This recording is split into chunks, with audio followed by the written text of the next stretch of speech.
Since they began dating 2 years ago, millions of words have been written and spoken about Prince Harry and Meghan Markle. It was the public outing that every dedicated royal watcher has been waiting for. Their lives have been analysed, their relationship scrutinised. But while journalists and commentators continue to have their say, two people know the story better than anyone: Harry and Meghan themselves. Ladies and gentlemen, Meghan Markle. In this programme, their speeches, it just wasn't right, and something needed to be done. their interviews, So I'd love to have kids right now, but yeah, there's a process that one has to go through. and home movies. This is the aftermath of the audition. Meghan isn't, your typical type of royal bride. And I am burning up. She had put so much of herself out there. This is what I do, duck throw. All brought together for the first time. At the end of the day, I'm a human being. I'm just a normal person like these guys are. Their lives are an open book. And that means we've painted a very quick picture of them together. This is the story of Harry and Meghan, in their own words. Thank you so much.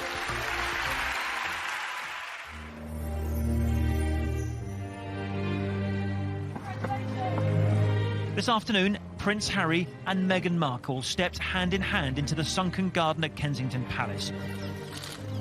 November 27th, 2017, and Harry and Meghan broke the news the world had been waiting for. 17 months after their first meeting, they were in love and about to be married. It was so sweet and natural and very romantic. He got on one knee.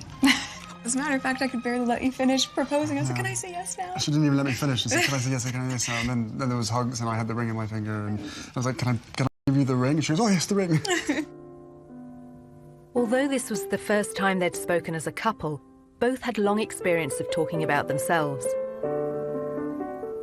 Raised worlds apart, they'd chronicled their experiences from childhood.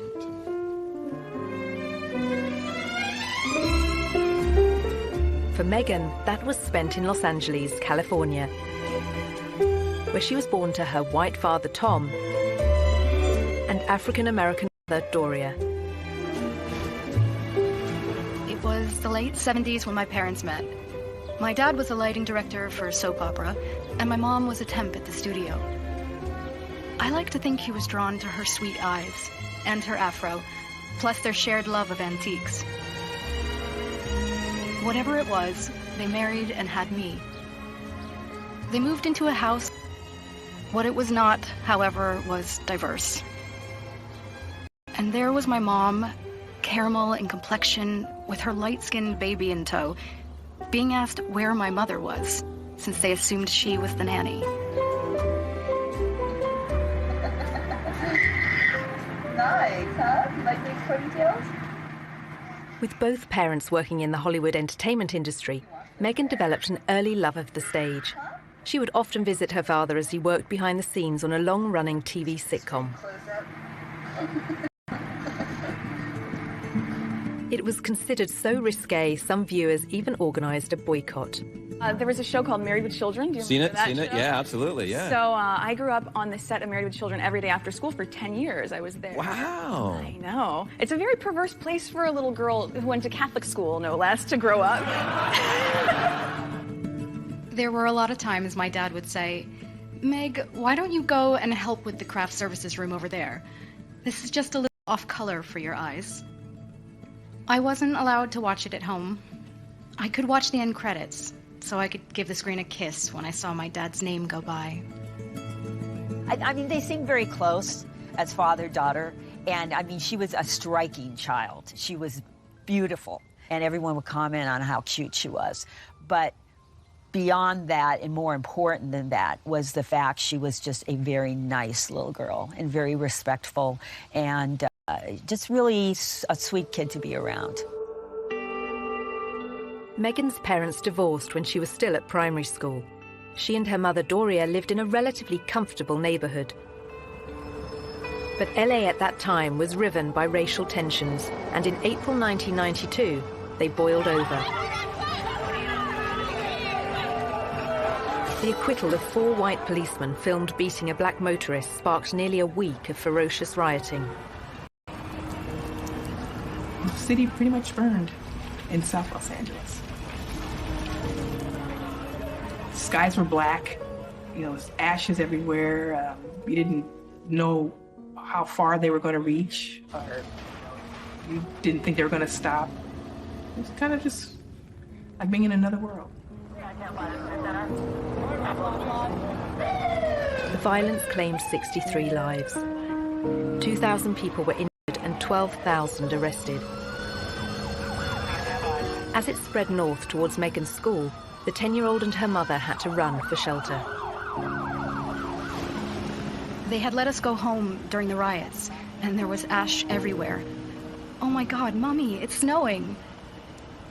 No. Imagine any parent would want to keep their child inside, because when your city's burning, when you fear for your life, children shouldn't have to experience that.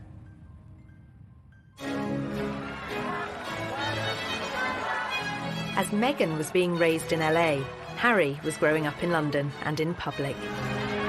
As the youngest son of the world's most famous woman, he was in the media spotlight from day one. When it comes to dealing with the press, Prince Harry has a style all of his own. But despite the constant presence of the cameras, Princess Diana was determined to surround Harry and his older brother William with laughter and fun.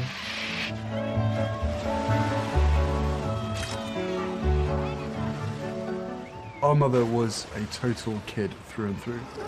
When everybody says to me, so she was fun, give us an example, all I can hear is her laugh in my head. And that sort of crazy laugh of where there was just pure happiness shown on her face.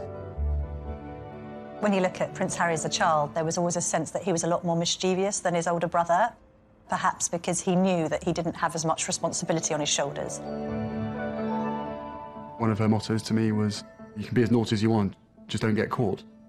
She was one of the naughtiest parents. She would come and watch us play football and smuggle sweets into our socks. And I mean, like literally walking back from a football match and having sort of 5 packets of Starburst, and just the whole shirt was just bulging with sweets.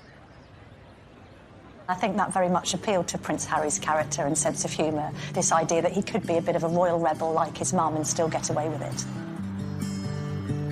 As part of his privileged upbringing, Harry was sent to Wetherby School in London's Notting Hill, where fees are more than £7,000 per term. At the same time, Meghan, 3 years his senior, was a pupil at Los Angeles' Little Red Schoolhouse. With its strong academic and artistic reputation, it was a favourite for Hollywood families. But some of the city's most deprived areas were just a short drive away, areas she'd frequently visit along with both her parents. My mom and dad came from little, so they made a choice to give a lot. Buying turkeys for homeless shelters at Thanksgiving, delivering meals to patients in hospice care, donating any spare change in their pockets to those asking for it. This is what I grew up seeing, so that is what I grew up being. A young adult with a social consciousness to do what I could, and to, at the very least, speak up when I knew something was wrong. In character was only just forming, but it would soon propel her onto the national stage. In 1993, the young schoolgirl took on a powerful multinational corporation, taking her complaint all the way to the White House.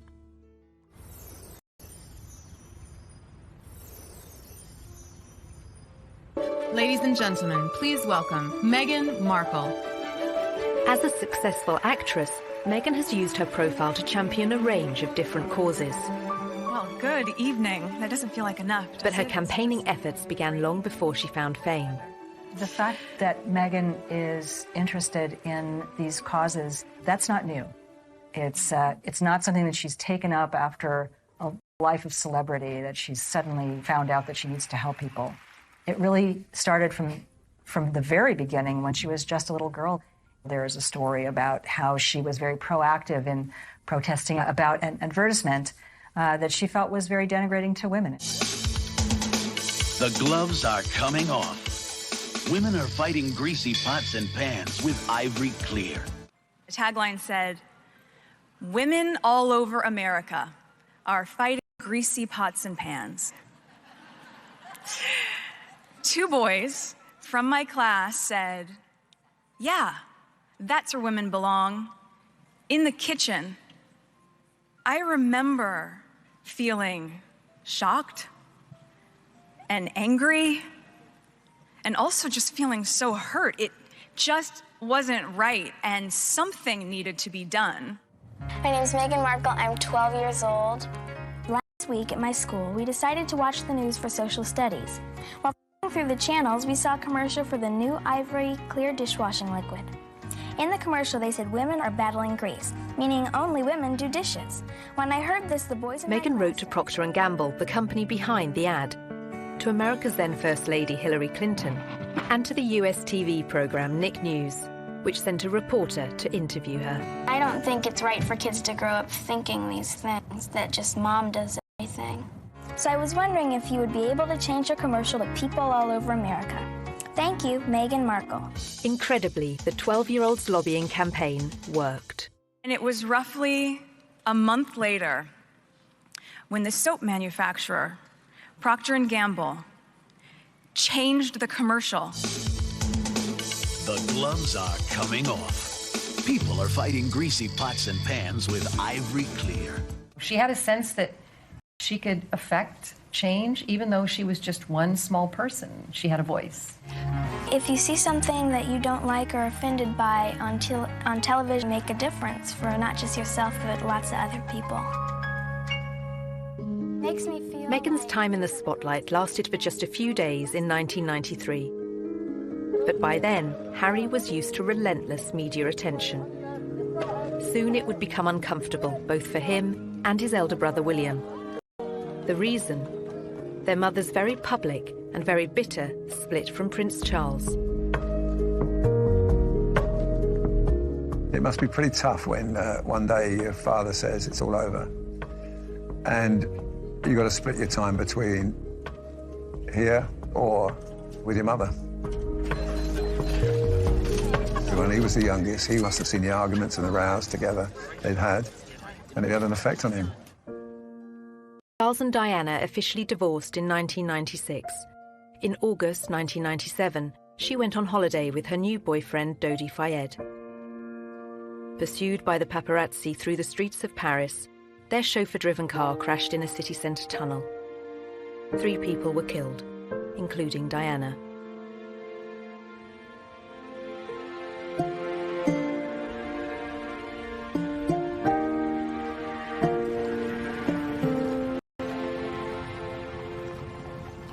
My mother had just died, and I had to walk a long way behind her coffin, surrounded by thousands of people watching me while millions more did on television. I think everybody who witnessed the funeral and that young child walking behind his mother's coffin reflected on it and thought, goodness me, what effect is this going to have on this boy's life growing up? I don't think any child should be asked to do that, under any circumstances. I don't think it would happen today. Well, we now know, actually, the true effect that Diana's death had on both Harry and William. Prince Harry spoke extremely openly about the fact that that had a profound effect, that he completely went off the rails, he couldn't cope with it. I can safely say that losing my mum at the age of 12 and therefore shutting down all of my emotions for the last 20 years has had a quite serious effect on not only my personal life but also my work as well. My way of dealing with it was, sticking my head in the sand, refusing to ever think about my mum, because why would that help? It's only going to make you sad, it's not going to bring her back. So from an emotional side, I was like, right, don't ever let your emotions be part of anything. Obviously, you know, he speaks from the heart. I mean, Diana was a super mother, and to lose that person such a young age must have been terrible for him, and he said that. How much he misses her, how much he thinks of her every day. Not a day goes by he doesn't think about it. Been very close to a complete breakdown on numerous occasions when all sorts of grief and sort of lies and misconceptions and everything's coming at you from every angle. Diana's funeral was watched by an estimated 2.5 billion people around the world. Among them, 16-year-old Meghan Markle. By then, she was a student at the all-girl Immaculate Heart High School in Los Angeles Here, just 2 miles from Hollywood, her acting ambitions were taking shape. Long before I taught Meghan, I saw her in the school plays. And she was one of those girls, when she was on stage, you were drawn to watch her because she just had this charisma and this. We have a musical and a play every year. And she's certainly one of the many shining lights that we have here at Immaculate Heart. Meghan's stage talents led her to enroll on a university course in theatre. Before joining, she auditioned for roles in music videos. After the aftermath of This is the aftermath of the audition, and it went pretty well. We just had to dance crazily, and so I did, and it was tired. Just all danced like wild women, and I was shaking my hair around, and so that's that, and I am burning up. The Los Angeles of 1998 had recovered from the riots of 7 years earlier, but racial prejudice remained.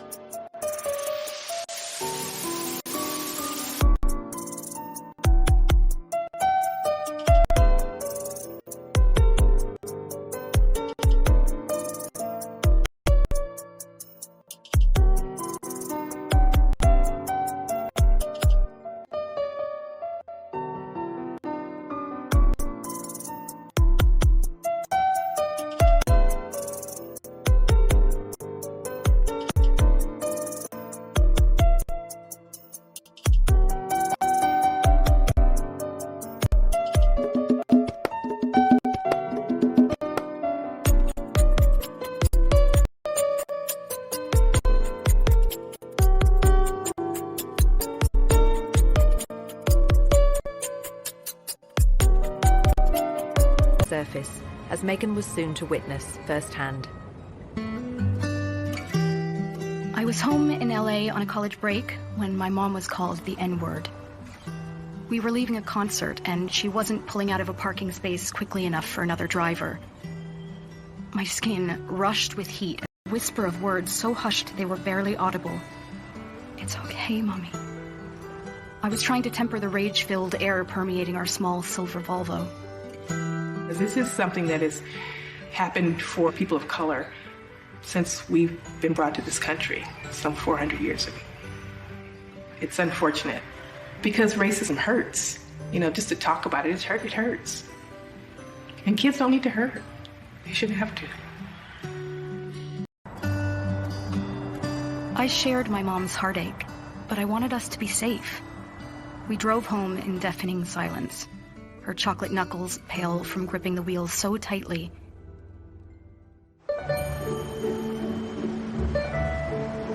When Meghan returned to her university near Chicago, she showed huge promise on stage, starring in a number of student movies. But soon the undergraduate was keen to spread her wings and take on other subjects.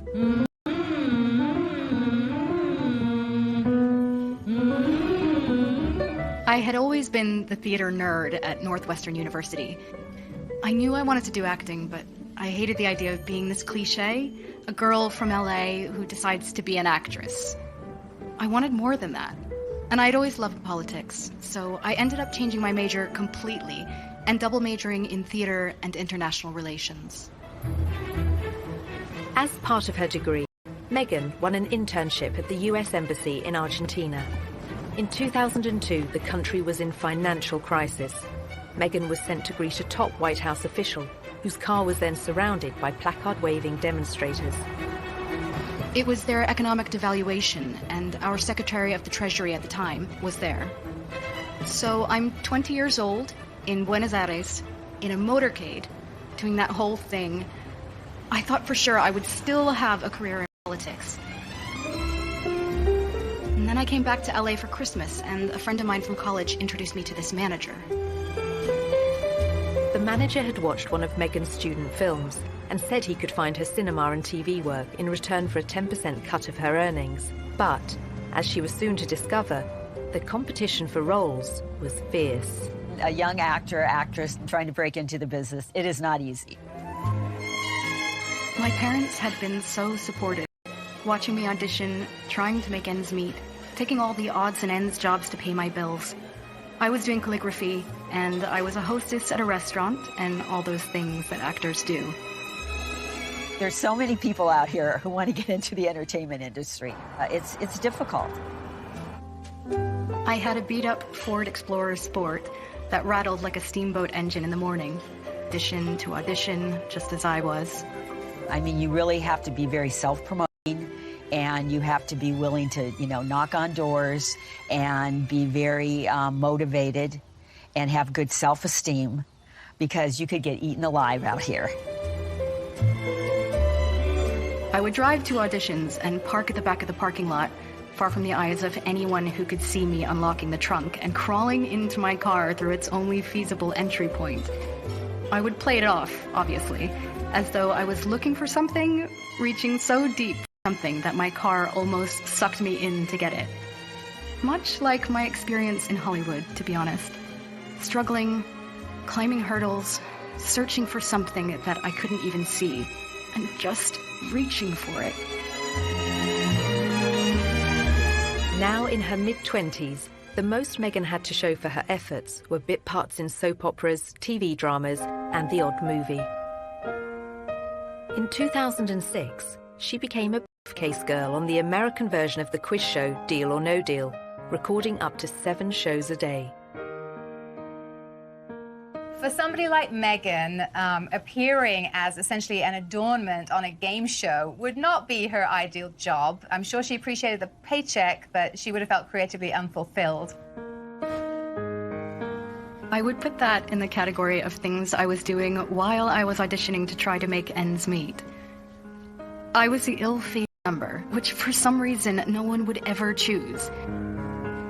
I would end up standing up there forever in these terribly uncomfortable and inexpensive 5-inch heels, just waiting for someone to pick my number so I could go and sit down. Despite her setbacks and disappointments in Hollywood, Meghan persisted. And in 2011, her big break came in Canada. Success and fame beckoned, as well as marriage.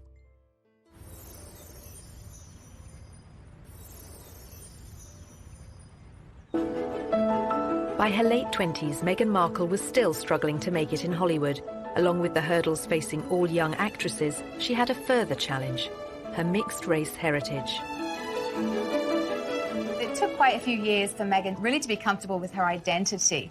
Hollywood didn't help with that, and it must have been very hurtful and very frustrating for her at times. I'm biracial. Most people can't tell what I'm mixed with, and so much of my life has felt like being a fly on the wall. And so some of the slurs that I've heard, or the really offensive jokes, or the names, it's just hit me in a really strong way.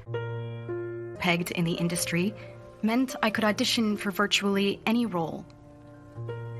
I wasn't black enough for the black roles, and I wasn't white enough for the white ones, leaving me somewhere in the middle as the ethnic chameleon who couldn't book a job. But the breakthrough was getting closer. At one audition, a casting director advised Meghan to adopt a more natural look. She stopped me in mid-scene and said so simply, "You need to know that you're enough." She saw all that self-doubt beaming through the self-tanner and excessive blush. You need to know that you're enough. Less makeup, more Meghan. And that moment for me was a wake-up call.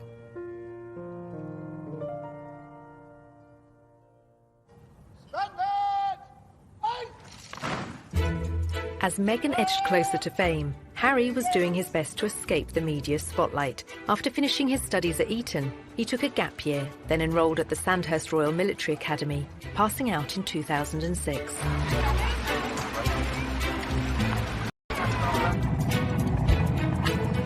A year later, he served in Afghanistan. This is not a rehearsal. This is war. Prince Harry taking on the Taliban and coming under fire.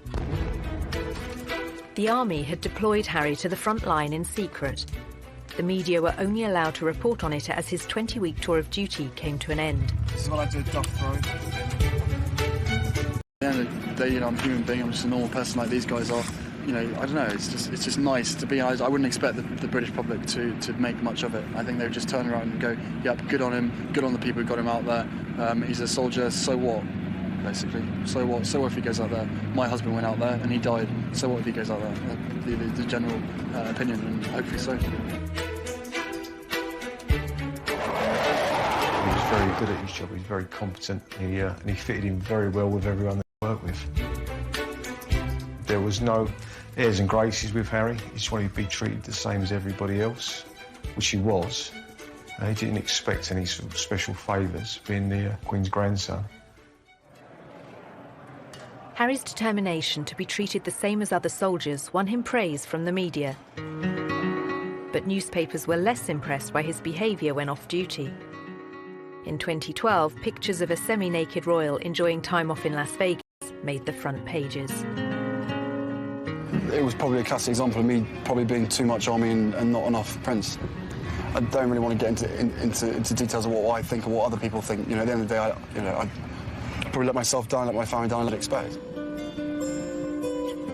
Several months after the photos were published, Harry was on a second tour of duty in Afghanistan, this time as a captain and helicopter pilot. Approaching 30, he was making plans for a life post-army and fielding questions about his personal plans for the future. I don't think you can ever be urged to settle down. If you find the right person and everything feels right, then it takes time, especially for myself and my brother. You ain't ever going to find someone who's going to jump into the position that it would hold. Simple as that. By then, Meghan had found a long-term partner, American film and TV producer Trevor Engelson. They dated for 7 years, marrying in 2011. That same year, she auditioned for a new TV legal drama, Suits, set in New York, but about to be filmed in Toronto. It was the 5th pilot I would have filmed. I remember hoping this one would see the light of day. Never would I have imagined that this show would not just change my career, but also change my life. Meghan won the part of Rachel Zane, an ambitious young paralegal. After years of slog, it was her breakthrough role. The show proved to be a success. The USA cable network ordered a second series, and Meghan moved full-time to Canada to be near the studio. So Meghan chose not to live in, the poshest area of Toronto. She chose Seton Village, which is more laid back, tree-lined, and people keep to themselves, and that's exactly what Meghan did. So much so that her neighbours didn't even know who she was. But that was soon to change as her TV series became an international hit. As Meghan basked in her newfound fame, Harry was concentrating on building a new career. After the negative headlines surrounding his off-duty life, Harry became patron of the Invictus Games for injured servicemen and women, and he began supporting a range of causes that were close to his mother's heart. I'm particularly pleased to be with you today because my mother as patron very much admired Head and the vital work that it does, and for me that's good enough. He was also increasingly active in aid programs abroad, especially in Africa, where his Sentebale charity is based. Sentebale means forget-me-not. It's in memory of Princess Diana. I think actually Harry's been concerned that some of her good work has been undone in recent years, and a sense that he needs to carry on her good work, otherwise it would have been meaningless. Harry had first visited Botswana in southern Africa shortly after Diana's death. This is where I feel more like myself than anywhere else in the world. I have this intense sense of normality here. To not get recognised, to lose myself in the bush with what I would call the most down-to-earth people on the planet. People dedicated to conservation with no ulterior motives, no agendas, who would sacrifice everything for the betterment of nature. I talk to them about their jobs, about what they do, and I learn so much. By 2013, Meghan's TV series Suits had become a huge hit for the USA network. It was their most popular show for young adults, the audience advertisers valued the most. She was a star, and with stardom came power. Before filming Series 4, she complained to the programme makers. This season, every script seemed to begin with Rachel enters wearing a towel. And I said, nope, not doing it anymore. Not doing it. I called the creator and I was like, it's just gratuitous. We get it. You've already seen it once, so I think at a certain point you feel empowered enough to just say no. Meghan was also starting to use her power in other ways. The charity World Vision made her a global ambassador, promoting sanitation projects in remote villages. Well, Meghan's visits to countries like Rwanda have focused on girls and women. All of these speak to her concern for female empowerment and really wanting to make a difference that way. You'll feel really good at the end of the day knowing that you've been a part of that.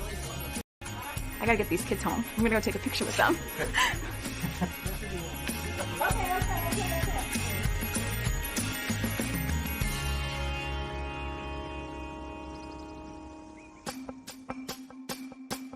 Meghan's fame had coincided with sadness in her personal life.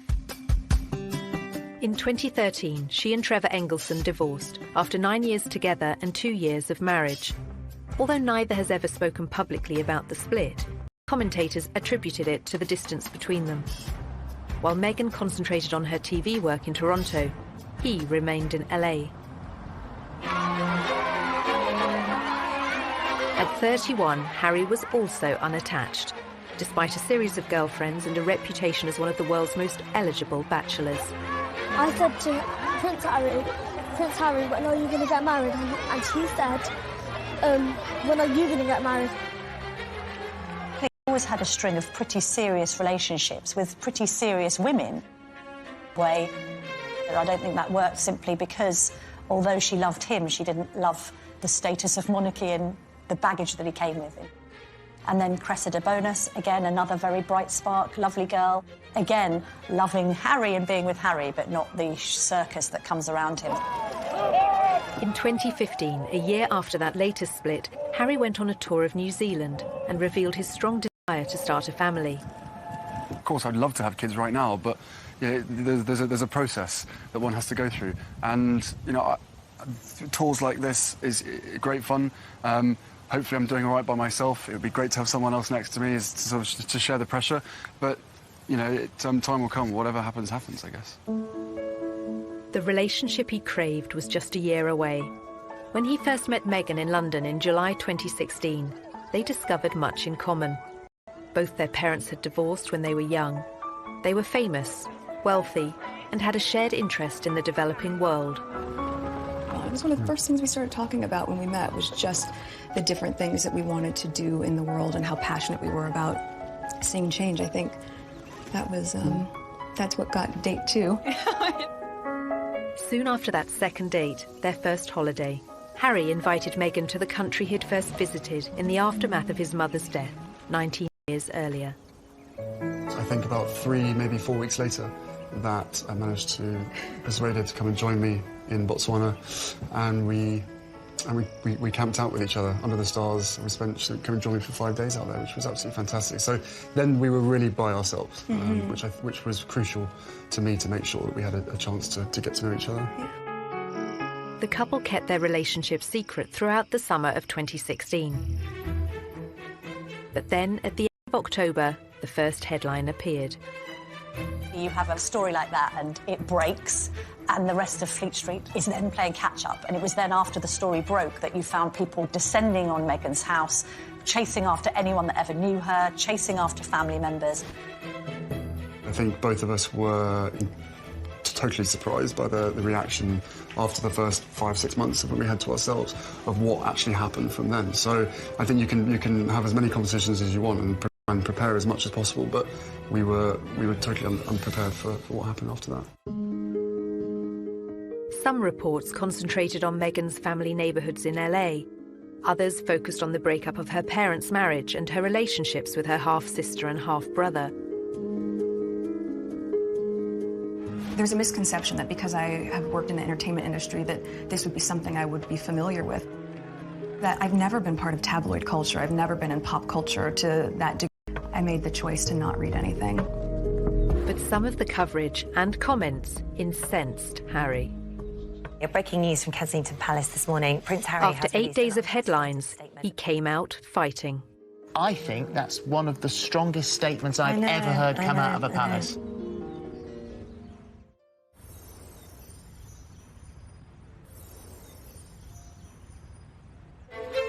November 2016. Just 8 days after the story of Harry and Meghan's relationship broke, Kensington Palace went to war with the press. Prince Harry is worried about Miss Markle's safety and is deeply disappointed. The hallmarks of Harry's words and character all over it. It is not right that a few months into a relationship with him that Miss Markle should be subjected to such a storm. I think he was saying, look, this girl's important to me and I want to make sure that you're all careful in what you're doing. He knows commentators will say this is the price she has to pay and that this is all part of the game. He strongly disagrees. This is not a game, it is her life and his. I think that's one of the strongest statements I've ever heard come out of a palace. I think so too. It's incredibly personal statement. He is obviously very, very angry. Well, good for him. I think the statement went down very well with the public in saying, yeah, fair on Prince Harry, this girl needs to be protected. I think others were a bit more critical, saying, well, all right, but you can't have it both ways. You get a lot of great publicity for your...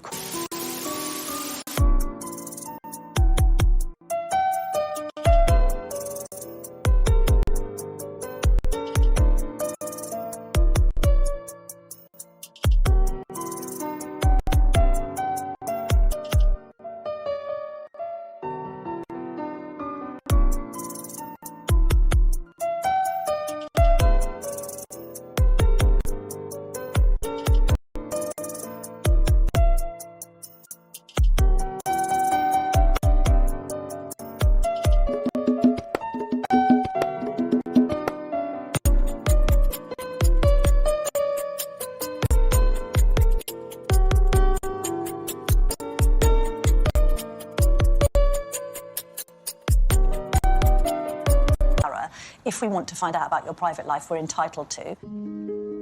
Poring over Meghan's private life continued. Journalists scoured her social media accounts looking for more clues about her relationship with Harry. They found she'd posted photos of herself with a bracelet similar to one worn by him. To all my TIG friends, after 3 beautiful years on this adventure with you, it's time to say goodbye. In April 2017, Meghan began withdrawing from social media to successful lifestyle website The TIG, posting a farewell message to all her readers. Keep laughing and taking risks, and keep being the change you wish to see in the world. Thank you for everything, Meghan Markle. In the early autumn of 2017, the couple was seen in public for the first time. Harry attended the 3rd Invictus Games in Toronto, and Meghan turned up in the crowd. It was the public outing that every dedicated royal watcher has been waiting for. Just 24 hours later, the couple abandoned any effort to keep their feelings for each other private. The setting for this first public date was extraordinary, with no attempts to hide away as they watched the wheelchair tennis at the Invictus Games. It was open to the public. Anybody could go and watch the wheelchair tennis match, although it has to be said, I don't know how many people were actually watching the wheelchair tennis match because a lot of people were watching Harry and Meghan. Just 6 weeks after their very public appearance, the couple had a very private moment. Meghan was staying with Harry at Nottingham Cottage, his 2-bedroomed home set within the Kensington Palace estate. He proposed, and she accepted. The ring is obviously yellow gold, because that's her favourite. And the main stone itself is sourced from Botswana. And the little diamonds either side are from my mother's jewellery collection to make sure that she's with us on this crazy journey together. And it's beautiful. And he designed it. It's incredible. Yeah. Make sure it stays on that finger. Of course. What do you think your mother would have thought of Meghan or said about Meghan? Oh, they'd be thick as thieves. Without question. I think she would be over the moon, jumping up and down, so excited for me. But then, as I said, would have probably been best friends with Meghan. So no, it is days like today when I really miss having her around and miss being able to share the happy news. But with the ring and with everything else that's going on, I'm sure she's with us. I'm sure she's with us. Jumping up and down somewhere else.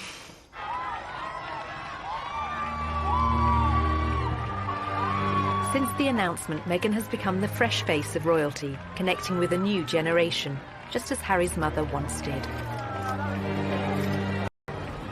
I know that I'm in love with this girl, and I hope that she's in love with me. But we still had to sit down on the sofa, and I still had to have some pretty, frank conversations with her to say, look, what you're letting yourself in for, it's a big deal. It's not easy for anybody. But I know that, at the end of the day, she chooses me, and I choose her, together as a team. After a life spent on the other side of the Atlantic, Meghan is now planning to become a UK citizen. She and Harry have also spoken of their wish to tour the Commonwealth. But now, with their wedding fast approaching, their focus, for the moment, is firmly on May the 19th. We're a couple. We're in love. I'm sure there will be a time when we will have to come forward and present ourselves and have stories to tell. But I hope what people will understand is that this is our time. This is for us. It's part of what makes it so special that it's just ours. But we're happy. Personally, I love a great love story.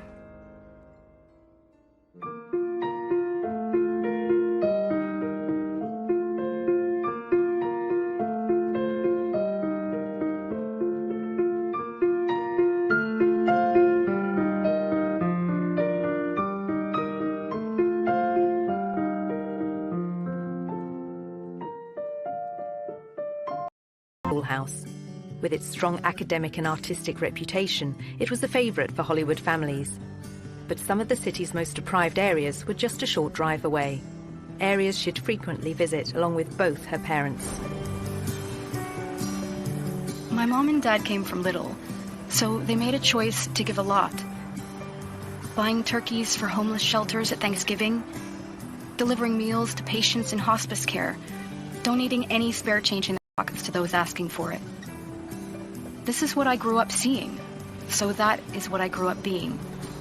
A young adult with a social consciousness to do what I could, and to, at the very least, speak up when I knew something was wrong. In character was only just forming, but it would soon propel her onto the national stage.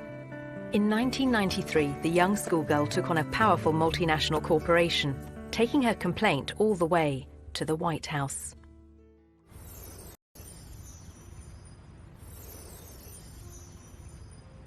Ladies and gentlemen, please welcome Meghan Markle. As a successful actress, Meghan has used her profile to champion a range of different causes. Well, good evening. That doesn't feel like enough. But her campaigning efforts began long before she found fame. The fact that Meghan is interested in these causes, that's not new. It's not something that she's taken up after a life of celebrity, that she's suddenly found out that she needs to help people. It really started from the very beginning when she was just a little girl. There is a story about how